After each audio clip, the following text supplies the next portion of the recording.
Welcome to Kenzo Gaming. Yesterday DLC 3 has been released and together with it 3 new coalitions, and today we will have a look at LANDJUT coalition, which is the coalition between the West Germans and the Danish. So what we were going to do now is have a look at a German deck, how would the German deck look like if we didn't have the Danish inside, and we'll go over the sections and we'll replace whatever German units are not as good with the Danish units, if we can find better alternatives. So I'll say straight at the beginning that this deck is optimized for longer games, so these are total destruction games or games that last 60 minutes or even more than 60 minutes. So with these units you're not gonna run out of units earlier than the enemy. So let's have a look first in the logistics section. There is not much to talk about. In general, if you want to take cheap transports, if you want to take cheap CVs, you can take the CV for 100 for the Danish. This would be a better option than this one. And if you want something armored, then I would recommend the M577G, or in case of a tank I recommend the Leopard 2. Then I have some other options here. I'm not going to discuss these, it's obviously based on your preference. So let's have a look at the infantry. In the infantry section, this will be my standard setup. I have some Fallschirmjäger with who I would be attacking if I want to attack with helicopters. Then I have some manpads, these stingers. Then I have some ATGM and I have some infantry in Marder 2 and also some in Marder 1A3. You can see I don't have any fast options here which are on wheels. So let's have a look what the Danish can offer to us. If you look at the Danish section of infantry, we can see there is not much infantry here to choose from. We have Dragoner, which are mediocre infantry. Then we have this FKP. They are very nice. However, if we compare these stats to, let's say, Panzergrenadiere, you can see that the Panzergrenadiere are hard to topple.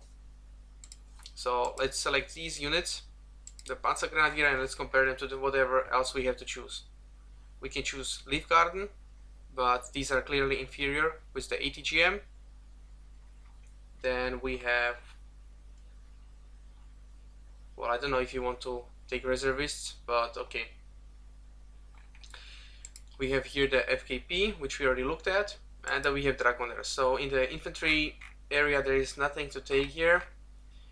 The anti-air, this is also the same stinger as the Fliegerfaust 2. You can compare it here. Same stats. So there is nothing here which we should be choosing unless you have a preference for these guys who have high explosive power. I personally wouldn't recommend taking them for long games, but it's up to you. Let's go over to support. Here in the support section we can actually see a lot of good options. First of all, we have the EOTS Hawk, which is a very good long range unit which is not seedable, so I will replace a Roland with that. And then we have here the Flakpanzer Gepard, which I have chosen. We can compare it to our other unit, Automatic. Both of them are radar units, and you probably know that the Automatic is superior in this case. So I will replace my Flakpanzer Gepard with the Automatic. The Automatic is also a pretty decent light tank killer. Now if we have a look at the artilleries, you can see that this artillery is the same as the German one. So whatever artilleries you take is completely up to you. So I'm just gonna leave it here, and let's go over to tanks. In the tank section, I again focus on sustainability. I want a force which can last very long. This is also the reason why I have a lot of heavy tanks, and obviously I have some Leopard 1A5 because they are very efficient. They're very good at what they're doing. Now if we look at the Danish forces, we don't have much to choose from. We could take some Centurions, but they're very weak. And if we look at the Leopard here, this Leopard for 60 is the same one as the German one. So there is nothing to take here. We can go to Recon Section. In the Recon Section, well, what do we have here? We do have some units. If you don't want to take the Tiger, I personally like to use the Scout Defender, because if you use the fire position, you can use these rockets to shoot down other helicopters. I don't know if this is a glitch or if this is supposed to be possible. This is how you could be using them. Now, I do like these guys, Fernspaher, because they have very good stealth. This Lux unit is also a very good unit for your recon. What options are we actually getting by getting the Danish? Well, if you look, then you will see that the German units which you have here are 5-man squads and 2-man squads. But with the Danish, you finally get a 10-man squad. So theoretically, maybe I don't want to use these units and this unit. Maybe I just want to have the Tiger. Then I want to have some additional infantry. Then I can achieve that by taking maybe one with the Jupiter and one with the Lynx. So I have additional 100 men who can defend me. This is again up to you. It probably also depends heavily on the map which you're playing on. If you have a lot of forests, you might want to use these guys. I find them actually pretty decent. I'm gonna leave that here. Let's go over to vehicles. In the vehicle section, I have a Jaguar 2. I personally would prefer to take a Weasel TOW 2. However, the autonomy is something which lacks very much in this unit, and this is the main reason why I'm not taking them, despite better missile. Very often it does not reach the front. However, if we compare this unit to this one, for example, the large TOW 2, you will see the autonomy is much better. The stats are the same. Of course, it's not armored. It costs roughly the same amount of unit. It costs roughly the same amount of money. So again, depends on you what you want to take. In this case, I would obviously take the large TOW 2 because I can place this unit anywhere I want. However, if you have the supply truck which can travel with your TOW 2, then you might as well take the Weasel.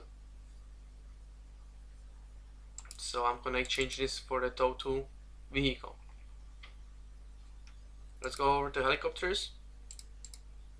In the helicopter section, we have also a better unit. If you compare this anti-tank helicopter to this one, you will see that the Danish one has better accuracy and also better speed and also more hit points. So we're gonna replace this one. Now the Air Force is where the Danish shine. You will stick with these tornadoes because they are the best seat you can have in this coalition. However, instead of taking this fighter, I recommend you take this one, the Block. Why? Because the Block has both types of missiles which have 5 high explosive power or more, which means the 2 missiles will hit and kill. Obviously the German one is not as good because the short range missiles have only 4 high explosive power. So this is why I'm going to replace them. It is true that the German one has fire and forget missiles for long range. However, in longer games, again, the Block wins against the KVS because you get only 2 KVS planes. However, you get 3 Block planes. And in longer games, you have enough money to buy all your units, so it's not a problem of money. So you will have all 3 blocks, and these 3 blocks will defeat these 2 KVS fighters. Now, if we have a look at some different unit, namely this one, the Peace Rhine, let's unlock it, click on this and select it. If we compare the Peace Rhine now to a Danish unit, namely the MLO, you will see that there are some differences. What are the differences? You get 4 missiles, which is very good, and in both cases you have 2 planes. So I would also recommend in this case that you choose the MLO. Also, take into account that the ECM for the MLO is also much better. You get 40% ECM, which is very decent, compared to 20, which is quite bad for the Peace Rhine. So I'm going to replace this. Now Navy, it doesn't matter. You can have anything you want to have there. So let's go over the selections and let's have a look what we have here. I can go back and we can see everything clearly. So If we look at the sections, in the logistics section there is nothing where the Danish would be better, at least as far as I know, unless you want to have a 100-point CV. Then you would obviously take the Danish ones if you want to have this cheap vehicle. In the infantry section there is nothing to take, but in the support section, this is where the Danish shine with their EOTS Hawk and the automatic.